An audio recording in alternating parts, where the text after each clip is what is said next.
Indian system of medicine. अब India में आपने सुना होगा आयुर्वेदा, यूनानी, योगा, नेचुरोपैथी, होम्योपैथी, सिद्धा, ये सारी मेडिसिन प्रैक्टिस होती हैं और ये किस में आती हैं? आपकी ट्रेडिशनल सिस्टम ऑफ मेडिसिन में आती हैं। अब ये क्या है? नेचुरल रेमेडीज हैं, आपके लाइफस्टाइल बैलेंस के बेसिस पर फोकस की जाती हैं, ठीक है, और बहुत सालों से चली आ रही हैं। आज के दिन की नहीं है इंडियन सिस्टम ऑफ मेडिसिन या आपका ट्रेडिशनल सिस्टम, बहुत हजारों सालों से है। आयुर्वेदा में आपने सुना होगा बॉडीली एनर्जीज को मेंटेन किया जाता है, जिसमें वात पित्त कफ आते हैं। वात पित्त कफ को कैसे मेंटेन किया जाएगा, उसको कैसे बैलेंस किया जाएगा? कुछ हर्ब्स को यूज करके, डाइट को बैलेंस करके या थेरेपीज को यूज करके। अब सिद्धा जो है वो तमिल ओरिजिन सिस्टम है, एल्काइमी या फिर आपका हर्बल मेडिसिन योगिक प्रैक्टिस पे बेस्ड है। यूनानी ग्रीक अरेबिक मेडिसिन है, लाइक उस पर फोकस करता है। आपके 4 ह्यूमन्स हैं जैसे blood, phlegm, yellow bile, black bile, उस पर फोकस करेगा और उसके बेसिस पर उन चारों चीज़ों को मैनेज करेगा या फिर बैलेंस करेगा। योगा, योगा किसको नहीं पता, इसको बताने की तो जरूरत है नहीं। एक तो उसमें बोलते हैं, सबसे पहले चलो बता देते हैं फिर भी, फिजिकल पोस्चर पे अपना फिजिकल पोस्चर अच्छा होगा, आदि तो आपकी बीमारी वैसे ही सही हो जाएंगी। ब्रीथिंग टेक्निक होती है, अनुलोम विलोम है, कपालभाति है, रिमेंबर वो योगा में है। मेडिटेशन है जो ओवरऑल हेल्थ के लिए बहुत ज़रूरी है, ठीक है, ये बहुत ज़रूरी है, ये करो। जैसे डिप्रेशन एंड ऑल ये सब हो रहे हैं ना, तो आप थोड़ा माइंड को कंट्रोल करो, थॉट्स को कंट्रोल करो, ठीक है। अब नेचुरोपैथी है, डाइट एक्सरसाइज है, उसके थ्रू हील किया जाता है। होम्योपैथी में लाइक क्योर्स लाइक, मतलब अगर आपको पॉइजन है तो पॉइजन ही दिया जाएगा उसको क्योर करने के लिए। ऐसे सब्सटेंस हो, डाइल्यूटेड सब्सटेंस है, ऐसा नहीं है कि कतई जहर दे दिया तुमको, नहीं, ऐसा कुछ नहीं है। होम्योपैथी में इसका प्रिंसिपल है लाइक क्योर्स लाइक, हमेशा याद रखना। अब आयुर्वेदा है, आयुर्वेदा बहुत ओल्डेस्ट, मतलब बहुत सदियों पुरानी, हमारे बहुत पीढ़ी दर पीढ़ी जनरेशन से बहुत पहले से चली आ रही है। कम से कम 3000 साल तो सिर्फ कहते हैं, जो लाइक रिटन में है, पता नहीं कब से चला आ रहा है। मेजर टेक्स्ट जो होते हैं जैसे चरका संहिता है, सुश्रुत संहिता, आपका अष्टगंगा हृदय है, तो ये फोकस करते हैं मेडिसिन। और जो लोग कहते हैं ना कि भाई सर्जरी तो सिर्फ उसमें थी होती है, एलोपैथी या मॉडर्न मेडिसिन प्रैक्टिस करते हैं, नहीं, सबसे पहले आयुर्वेदा में थी। वो सर्जरी, एनाटमी सब कुछ करते थे और सब कुछ प्रेजेंट भी है सुश्रुत संहिता में, ठीक है। सुश्रुता संहिता जो है वो है, उसकी बुक्स भी हैं। इंटरनल मेडिसिन पे भी फोकस करते हैं, ऐसा नहीं है। पहले से हमारे जो जनरेशन पूर्वज रहे हैं, बहुत like forefathers, they were brilliant, बहुत बढ़िया थे, ठीक है। अब बेसिक प्रिंसिपल क्या है? पंचभूतास पे आपने 5 एलिमेंट्स तो पढ़े होंगे ना, कि हमारे यूनिवर्स में सब चीजें 5 चीजों से, 5 तत्व से मिलकर बनी है। एक तो पृथ्वी, वाटर, जल, तेजस, वायु, आकाश, ये सब चीजों से मिला बना है। त्रिदोषा में आपके 3 दोष आते हैं, जिसमें वात, पित्त, कफ आ जाता है, उनको बैलेंस करना है, उससे ही आपकी हेल्थ ठीक हो जाती है। अब वात में एयर और ईथर आता है, जिससे मूवमेंट या नर्व इम्पल्स सर्कुलेशन होता है आपका। अब कभी आपने देखा होगा, डॉक्टर के पास जाओगे किसी आयुर्वेदा का, आपके हैंड पे वो 3 फिंगर्स रख के ना चेक करता है, यहाँ पे नब्ज बोलते हैं ना, नब्ज चेक करा लो, तो वो त्रिदोषा कॉन्सेप्ट पर के बेसिस पर ही चेक करता है। और इम्बैलेंसेस होगा, उसकी वजह से क्या होगा? आपको डिजीज होगी कोई ना कोई। तो वो क्या करते हैं, आपके ये 3 जो बायोलॉजिकल एनर्जीज हैं, इनको बैलेंस करने की कोशिश करते हैं। सप्त धातु 7 बॉडी टिश्यूज हैं, जिसमें हमारी सारी चीजें आ जाती हैं, जैसे हमारा plasma, blood, muscle, fat, bone, marrow, nervous tissue, reproductive tissues. तो रस, रक्त, मांसा, मेदा, अस्थि, माजा, शुक्र और अर्थवा, ये सारे सप्त धातुज में, मतलब 7 धातु हैं एक तरीके से, मान के चलो। हमारी बॉडी के अंदर की बात कर रहे हैं, ठीक है। ओजस एंड प्रकृति, ओजस हमारे ये सारे धातुज आ गए, जिससे वाइटलिटी, इम्यूनिटी रहेगी। प्रकृति हमारा एक यूनिक कॉन्स्टिट्यूशन है, मतलब एक पर्सनलाइज ट्रीटमेंट के लिए प्रकृति, समझ रहे हो, हम जिससे बने हुए हैं वही हमारा रेगुलेशन कर रही है। अब की थेरेप्यूटिक्स क्या है? जैसे क्लेंजिंग है, शोधना, आपका पैलिएटिव केयर में शमाना है, पथ्य, डाइट और लाइफस्टाइल, मतलब इन्हीं सब चीज़ों को आपकी बॉडी फुल्ली कंप्लीटली क्योर हो सकती है अगर आप उसके सिर्फ इन 4 चीज़ों पर, जो अभी ऊपर मेंशन हुए थे ना, आपके एलिमेंट्स, 3 एलिमेंट्स, 7 एलिमेंट्स, 5 एलिमेंट्स, इन पे अगर प्रॉपर वर्क कर लिया जाए, आपको कुछ भी नहीं होगा। पहले के लोग ज़्यादा जिंदा क्यों रहते थे, ज़्यादा क्यों जीते थे? इन्हीं की वजह से। अब के टाइम पे देख लो 40 में किसी को हार्ट अटैक आ रहा है, किसी को 50 में आ रहा है, किसी की डायबिटीज, किसी को एथेरोस्क्लेरोसिस और पता नहीं दुनिया भर की चीजें। क्यों? एक तो सबसे पहले लाइफस्टाइल बहुत खराब है, डाइट बहुत खराब है, दूसरी चीज उल्टी सीधी चीजें खाते हैं और ये एलिमेंट्स हमारे कभी सही रहते ही नहीं है। करेक्ट? इस बात से तो आप लोग भी एग्री करोगे ना? हाँ, करेक्ट करना ही पड़ेगा। अब सिद्धा है, सिद्धा से साउथ इंडिया से, आपका तमिलनाडु से इसका ओरिजिन हुआ था। सिद्धार्थ थे, उन्होंने स्पिरिचुअल हीलिंग की थी, नॉलेज था उसमें, डीप नॉलेज थी, मेडिसिन की, अल्काइमी की, योगा की, तो उन्होंने बहुत सारी चीज़ें दी थी, जैसे त्रियर यमकम, अकत्यार गुणवकरम एंड योगिमिनी सिद्धा मेडिसिन। अगर ये प्रोनाउंसिएशन गलत है तमिलनाडु के हिसाब से तो थोड़ा सा यार आप लोग खुद सही कर लो, क्योंकि मैं तो नहीं हूँ वहाँ से, but still I tried. Basic principle क्या है? मुक्कतरम, 3 ह्यूमर्स। देखो बात वही कर रहे हैं, ये घुमा फिरा के सिमिलर सब कुछ त्रिदोषा जैसा ही है, वात पित्त कफ। पंचभूता 5 एलिमेंट्स। आपका रिजुविनेशन थेरेपी या कायाकार्पम वो है एल्काइमी मिनरल्स, गोल्ड, मरकरी, लेड से डिटॉक्सिफिकेशन के बाद ये यूज किया जाता है। रसा थेरेपीज हैं, metal purification, transformation, lifestyle yoga maintain किया जाता है योगिक प्रैक्टिसेस के थ्रू, डाइटरी कंट्रोल के थ्रू। तो हर्बो मिनरल फॉर्मुलेशन होती हैं, चूर लाइक चिंदूरम, पारपम, चुन्नम। ये एक तरीके से पोटेंट प्रिपरेशन है जिसके लिए मेटिकुलस प्योरिफिकेशन की ज़रूरत होती है। फिर वर्मा थेरेपी आती है, अल्काइमी रासा थेरेपी है, ये यहाँ पे की थेरेप्यूटिक अप्रोचेस देखने को मिलेगा। यूनानी मेडिसिन है। यूनानी मेडिसिन की बात करें तो थोड़ा सा ये ग्रीक से आया है।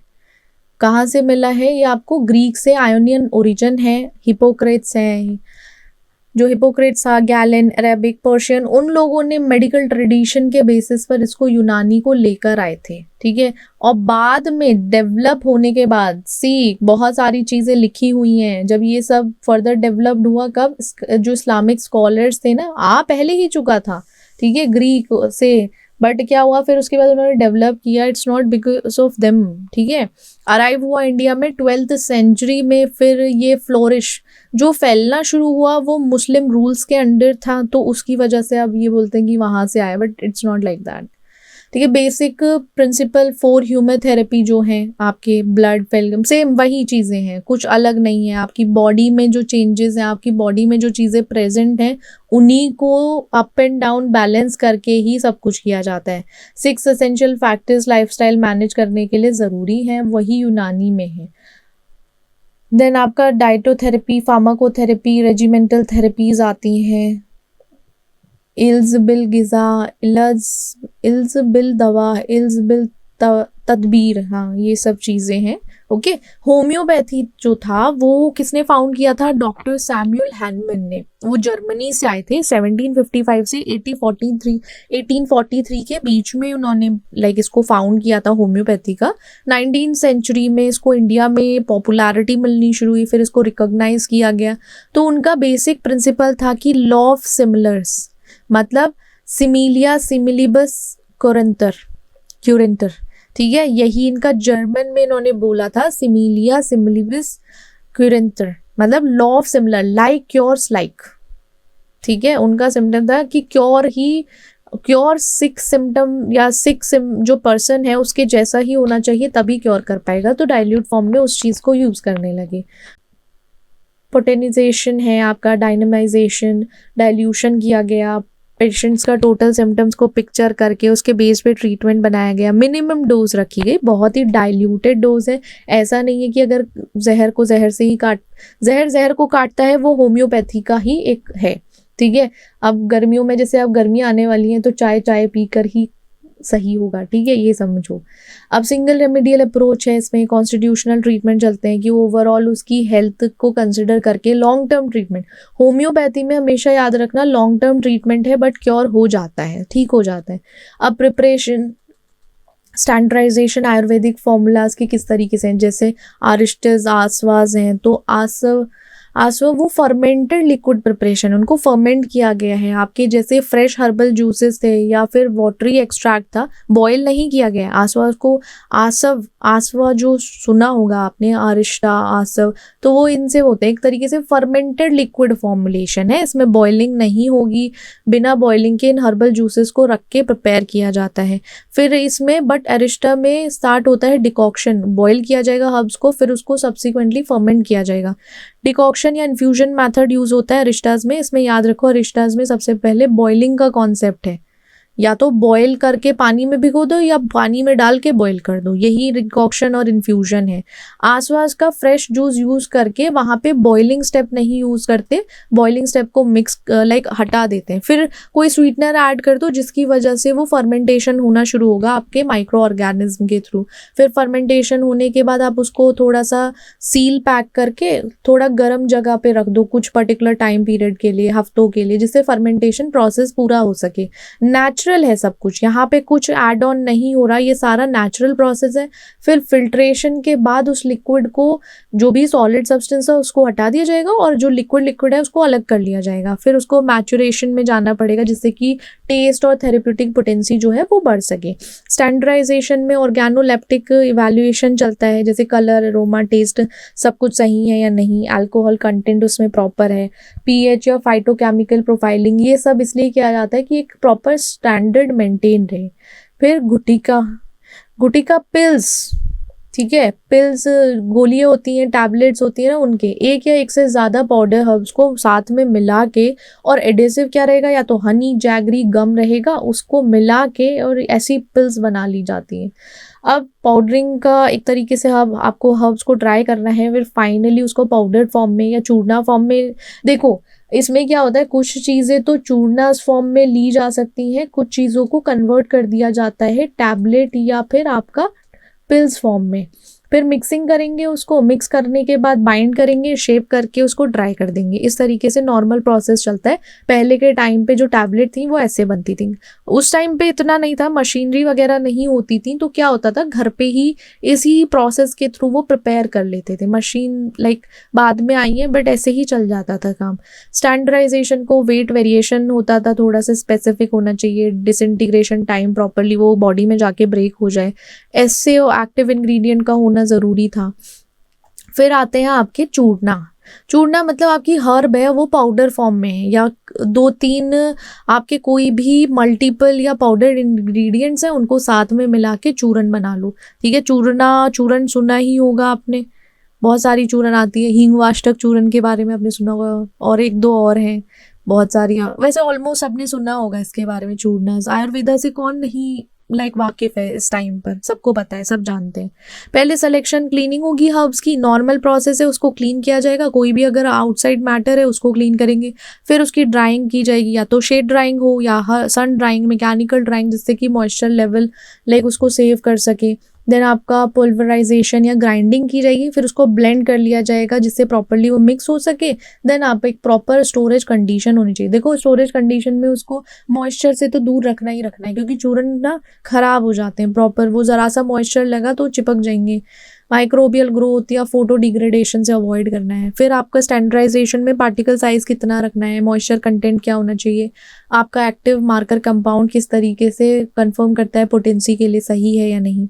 ठीक है, लिहाया या अवेला होता है, तो उसका क्या होता है, ये कन्फेक्शन है, मतलब एक सेमी सॉलिड प्रिपरेशन है जिसको बॉईल किया जाता है हर्ब्स को जैगरी के साथ, या स्वीट बेस होता है। ठीक है, स्वीट बेस के साथ उसको उबालेंगे तो आपको पता है कि भाई सेमी सॉलिड कुछ क्रीमी टाइप टेक्सचर आएगा, उसका पेस्ट बन जाएगा थिक सा। तो वो कंसिस्टेंसी मेंटेन करने के लिए पहले तो हर्बल का डिकॉक्शन होगा आपके स्वीट बेस के साथ, फिर उसमें स्वीटनिंग या बाइंडिंग एजेंट्स लगाओगे, कंसंट्रेशन चेक करोगे, फिर कूल डाउन करके उसमें फाइनल इंग्रेडिएंट को ऐड करके आप उसको शेप करके पैक कर सकते हो। ठीक है, कि मतलब वो होता है ना हमारे paste, chyawanprash if you heard, वो भी एक तरीके से ऐसे ही है।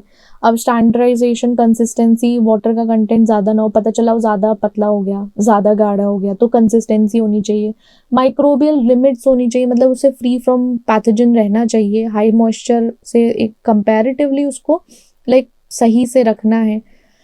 देन आपका ऐसे होते हैं की कॉन्स्टिट्यूएंट्स में, लाइक थेरेप्यूटिक पोटेंसी बनी रहे। देन भस्मा है, जैसे भस्म सुना होगा, भस्म वो कैल्शियम प्रिपरेशन है, मतलब उसमें आपके मिनरल्स, मेटल्स, एनिमल प्रोडक्ट सब एक साथ आते हैं और उसको एज अ आयुर्वेदा में थेरेप्यूटिकली यूज किया जाता है पर्ल्स शेल्स के। अब क्या होता है, वो पोटेंट रसायना है, मतलब उनमें रिजुविनेटिंग इफेक्ट होता है, वो दोबारा से रिजुविनेट कर सकते हैं, बट इसको केयरफुली बनाना पड़ता है जिससे कि सेफ्टी बनी रहे। अब क्या है, सबसे पहले तो प्योरिफिकेशन होगा, शोधना, रॉ मटेरियल को रिपीटेटिवली सब्जेक्ट को प्रोसेस किया जाएगा, वॉश किया जाएगा, देन उसमें इम्प्योरिटीज, सेम वही प्योरिफिकेशन, आपका herbal material, herbs raw material को क्लियर करना है, साफ करना है, टॉक्सिसिटी हटानी है। फिर मारना, जिसमें कैल्सिनेशन होगा, जो आपका सब्सटेंस है उसको पेस्ट में बनाया जाएगा, पेस्ट को फिर आप क्रूसिबल में रखोगे, फिर उसको कैल्सियन करोगे, फिर एक मल्टीपल टाइम्स ये सब चलता रहेगा। ये मारना कैल्सिनेशन हो गया। अमृत करना, एनहांसमेंट, ऑप्शनल स्टेप होता है कि कभी भी लाइक कैल्सिनेशन के बाद कर भी सकते हो डिटॉक्सिफाई करने के लिए, जो ऐश है, मतलब ऐश को डिटॉक्सिफाई कर सकें। स्टैंडर्डाइजेशन में फिजिकल असेसमेंट चलेगा कि प्रॉपर फाइनली डिवाइडेड है या नहीं, भस्म पूरा प्रॉपर सही तरीके से बना है, पार्टिकल साइज का स्केल क्या है, केमिकल एनालिसिस, एक्सआरडी या एटॉमिक एब्जॉर्प्शन स्पेक्ट्रोस्कोपी, ये सब चलता है। सेफ्टी स्टडी के लिए हैवी मेटल्स जो उसमें इन्वॉल्व होते हैं ना, उसको टेस्ट किया जाता है कि ये ज़्यादा हाई लेवल तो नहीं है कि पता चला इनसे टॉक्सिसिटी हो जाए। ओके, तो बस यही पढ़ना था। That's it for today, see you in the next class, bye bye.